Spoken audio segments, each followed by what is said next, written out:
Welcome back to the Happy Camper, coming to you from the beautiful mountains of southwest Montana. Today I have a very interesting topic. This is brand new technology in the RV industry, the first that I have seen in my part of the world.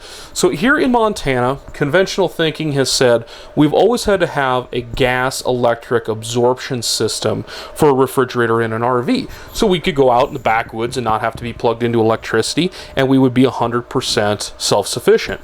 And there is some truth to that. However, with the gas electric refrigerators, even on the gas mode when they're running on propane, they still need 12-volt electricity to be able to operate the board and the monitoring systems and turn the burner on and off and be able to maintain temperature in a safe manner.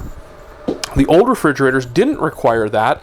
However, again, in the 22 years I've been in this business, been around the RV industry and worked in multiple different dealerships and around manufacturers and everything else, you can I can count every single fire that I have seen that has burned an RV down. Everyone has started in the refrigerator compartment. So the old refrigerators were definitely not super safe to use in the systems that they were using. The newer ones are much safer. However, they still are they're still having to use 12-volt power. You're not 100% unreliant on power. So the new technology or the new thought process in the RV world is let's do away with the absorption system and we'll move over to a Furrion pump system, which is exactly what you have in your homes. So a Furrion pump is simply a sealed system with a Furrion coolant that is going to pump through the unit and cool that refrigerator. And it's going to do it in a very efficient manner top to bottom. That's why home refrigerators are built that way. For years and years, that amount of power that it requires to pump that Furrion has limited the ability to use that in anything else. Some RV manufacturers have been toying with the notion of putting residential 120 volt Furrion pump refrigerator systems in big live-in fifth wheels where they're always going to have power, or for the most part. And then of course if they're traveling, they do have a little inverter system to operate it down the road for a few hours while you travel. This is a variation of that thought process. This is a super high efficiency 12-volt pump Furrion system. This particular refrigerator here is from Furrion. There are a few others out there. Everchill is one, and I believe there actually are a couple other offerings on the market. The Furrion, from what I have seen, is the highest technology unit. It is the highest efficiency, the best, newest technology. The Everchill's been on the market, I want to say it's been about 3 years, and there's been a lot of resistance to it in the RV industry as far as changing everything over to that, especially in my part of the world, where a lot of people just simply don't have power where they're camping. So what we see here is the industry moving this direction, and there's a couple of reasons for that. Number one, this refrigerator is less expensive to build. Number two, it is larger. The fact that we don't have the absorption system on the back of this fridge and need a space in there for a chimney, which I'm going to show you a conventional setup here in just a minute so you can kind of see the differences. This refrigerator is honestly quite a bit deeper than a standard RV refrigerator. So this fridge, this Furrion 12-volt Furrion pump, goes in exactly the same hole that an 8 cubic foot gas electric conventional RV refrigerator would take. And the cool thing with this is they don't have to cut any of the access holes on the back of the wall out through the exterior wall in the trailer, or a hole through the roof for the chimney cap to go on, because this particular refrigerator is 100% vented through this little vent here at the bottom.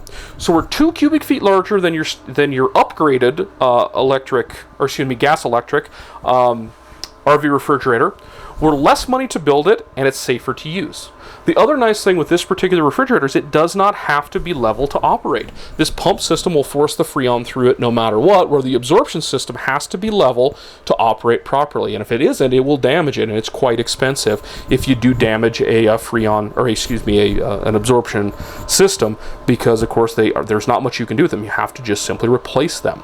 So in that saying that, here's the new technology that's on the market. Furrion generally is leading the RV world in technology.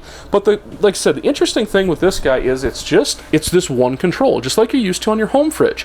It's just got a temperature setting on it. And you can see there that it is marked for an off-grid use, which is going to be the highest efficiency on the fridge. And so the people that I've talked to that are very in the know about this have kind of given me some pointers on how to use this. It's really not any different than your absorption system. Most people with their absorption system are going to bring their trailer home out of their storage yard. They're going to plug it into electricity to charge the batteries. They're going to go ahead and turn the fridge on electric to get it cooled down, put all their food in it, get it nice and cool before they leave their house. Then, if they're following the state and federal laws, they're going to turn off the refrigerator.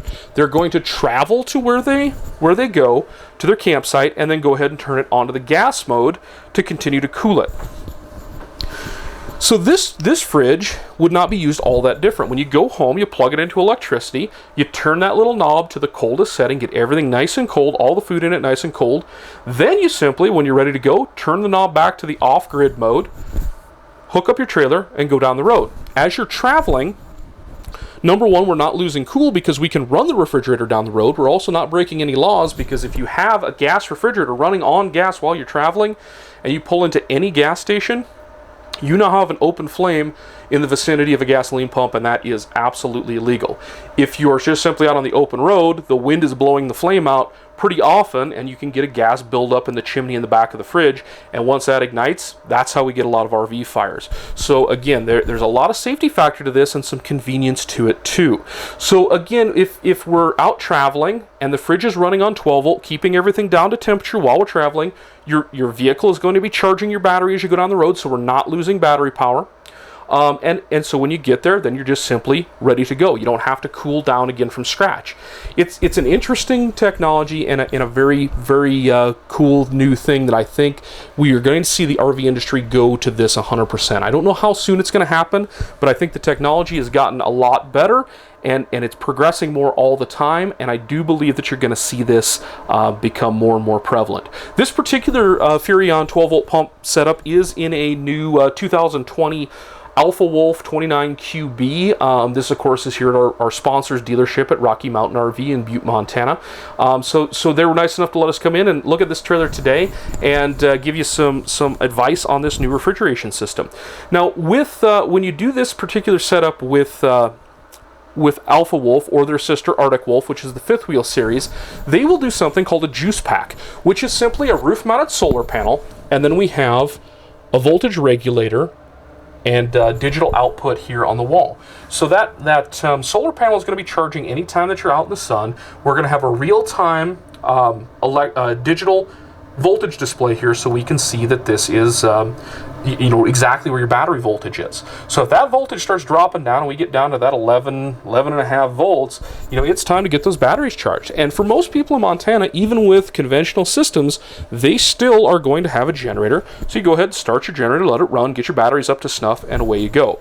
The other thing that Rocky Mountain has told me they're doing with this particular setup is they're going to upgrade their battery systems. Their standard system on an RV like this, when they do their PDI, their pre-delivery inspection, they're going to install two Group 24 12-volt interstate batteries, lead-acid batteries, up on the tongue. They did tell me that when they set up this unit, they did the pricing on it, they are pricing this to have a 6-volt battery upgrade. And that's available on any trailer, but this particular one, they're going to do two 6 volts wired in series to make one large 12 volt, which is the best capacity that you can get out of 2 lead-acid batteries. And they're going to do that standard with this unit, and that way you just get a little more capacity. So it's a very interesting setup, and you can, of course, always expand the solar systems up on the top. There is a plug-in for a portable solar on the side, so you can add, again, additional solar, but your generator is going to work just like normal anyway. So when you plug in the generator, charge the batteries, and it's going to keep the fridge up and running. So a very, very interesting technology. I am going to walk outside here and show you kind of a conventional setup and the difference between that and this, so you can get an idea of what exactly the system's all about. So as I step out, we are right up here in Rocky Mountain's parking lot today, so it is a little bit noisy, but not too bad. And as I walk by the door, the wall of this unit, you're going to see something, and people that are well versed in RV are going to notice something that's missing, that every RV, or dang near every RV, has had for the last 50 years. And that's going to be this panel. So this is a little Freedom Express that they have up in their parking lot here, and I'm just using this as my test subject because it's a very common situation with the way that they do refrigerators. This is a Dometic refrigerator. Gas electric is mounted in this unit. It's an 8 cubic foot gas electric. So as you pull that service access panel off, you can see this very large gas absorption system. We have a burner in over here, we have an electric element above that, and then we have all this coil and tubing up in here. So this works by heating an ammonia liquid. It goes up the chimney in a vapor, and as it comes back down and flows through these tubes, it condenses back into a liquid, and that absorbs the heat out of the fridge compartment. It does not cool, it absorbs heat. So we have not only this giant access here in the sidewall, that's about a 2 foot by 18 inch hole that they cut in the sidewall of the unit. Up on the very top up here, just above the awning, you can see the chimney cap. And that's a hole that is about 6 inches wide by about 14 inches long, and that is directly down through your roof material. If we take a look at this, at the Arctic Wolf here with the 12-volt pump system, you will not see, in the fridge is mounted right here on the door side, just like that Freedom Express is. You're going to see that this does not have an exterior access, and of course one less hole up there in the roof structure. So I think it's going to be a very interesting time in the RV industry. I'm pretty excited to see this system work. I think it's going to be great. I really been waiting for some new technology to come along. That absorption system's been on the market for the last, like I said, 50 years. It has been problematic. It's extremely expensive to build. It's extremely expensive to repair once they do have an issue with it. So I think this is something that's a viable return on it, as long as you understand how the system works and you use it to its capabilities. Once again, this is the Happy Camper coming to you from beautiful Butte, Montana, and we appreciate you watching. If you please like, share, and subscribe, it does help our channel out quite a bit. This has been today's tech tip. We're the Happy Camper, wishing you happy camping.